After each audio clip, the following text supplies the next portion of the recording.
Hello everyone, welcome back to be smart everyday. ఈ వీడియోలో నేను ఒత్తిడికి సంబంధించిన బర్న్అవుట్ అంటే ఏమిటి, దానికి గల కారణాలు, దానికి గల లక్షణాలు మరియు ఒకవేళ దాని బారిన పడితే దాన్ని అధిగమించడం ఎలా అనేది క్లియర్గా ఎక్స్ప్లెయిన్ చేస్తాను. ఒత్తిడి ఎప్పుడో ఒకప్పుడు దాని బారిన పడడం సహజమే. మరి ఎప్పుడు అలాగే ఉంటే అలసట మొదలు నిస్సత్తువ, నిర్లిప్తత, కోపం ఇలా ఎన్నో సమస్యలు ఉక్కిరిబిక్కిరి చేస్తుంటే ఆ పరిస్థితిని బర్న్అవుట్ అంటారు. శారీరకంగా, మానసికంగా చాలా అలసిపోవడాన్ని కూడా బర్న్అవుట్ అంటారు. ఇది అలాగే కొనసాగితే అన్నింటిపై ఆసక్తి తగ్గిపోతుంది, నిరాశ దరిచేరుతుంది, పనిలో ఉత్పాదకత పూర్తిగా తగ్గిపోతుంది. అసలు ఎందుకు ఈ పరిస్థితి, దాని నుంచి ఎలా బయటపడాలో తెలుసుకుందాం. ఇవి కారణాలు: విరామం లేకుండా పనిచేయడం, ఇంట్లో, ఆఫీసులో తీవ్ర ఒత్తిడికి లోను కావడం, ఆత్మవిశ్వాసం లోపించడం వంటి వాటి వల్ల బర్న్అవుట్ బారిన పడవచ్చు. జీవన విధానం యాంత్రికంగా మారిపోవడం, వ్యక్తిగత సమయం అసలు లేకపోవడం వంటివన్నీ కారణం కావచ్చు. ఇక వృత్తిగతంగా చెప్పాలంటే పనిలో సృజనాత్మకత లేకపోవడం పెద్ద కారణం. పని ఒత్తిడి, వృత్తిగతంగా ఆనందం లేకపోవడం, ఆఫీసులోని ఒత్తిడి వంటివి బర్న్అవుట్ బారిన పడేస్తాయి. వీటన్నింటికీ తోడు మన కష్టసుఖాలు పంచుకునే సన్నిహితులు, స్నేహితులు లేకపోవడం, నిద్రాహారాలకు దూరం కావడం మరికొన్ని కారణాలు. ఇవి లక్షణాలు. ఈ బర్న్అవుట్ వల్ల ఎదురయ్యే సమస్యలు మీ జీవితంలోని ప్రతి అంశంపై ప్రభావితం చూపుతాయి. పైగా ఈ సమస్య ఒక్క రోజులో పోదు. మొదట్లో ఇది చిన్నగానే అనిపించినా క్రమంగా అనేక అంశాల్లో మీరు వెనక్కి తగ్గేలా చేస్తుంది.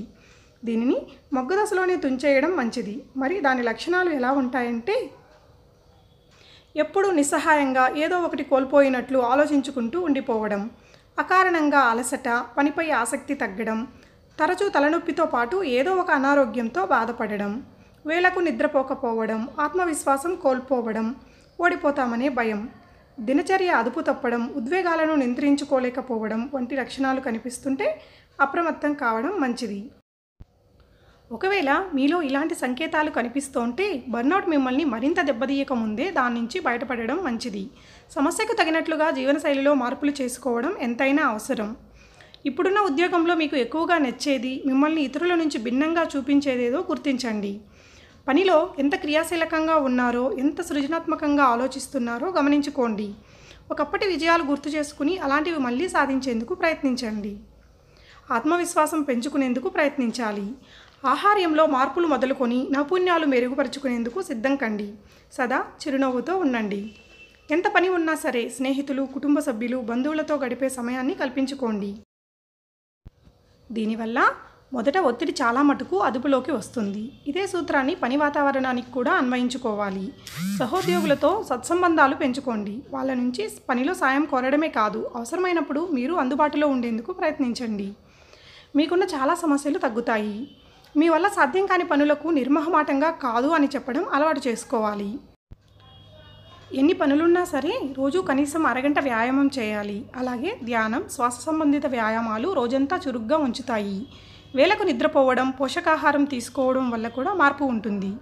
కనీసం 3 నెలలకోసారి 1-2 రోజులు యాంత్రికతకు దూరంగా కుటుంబ సభ్యులతో ఏదైనా కొత్త ప్రాంతంలో గడిపేందుకు సమయం పెట్టుకోవడం వల్ల చాలా మటుకు మార్పు వస్తుంది.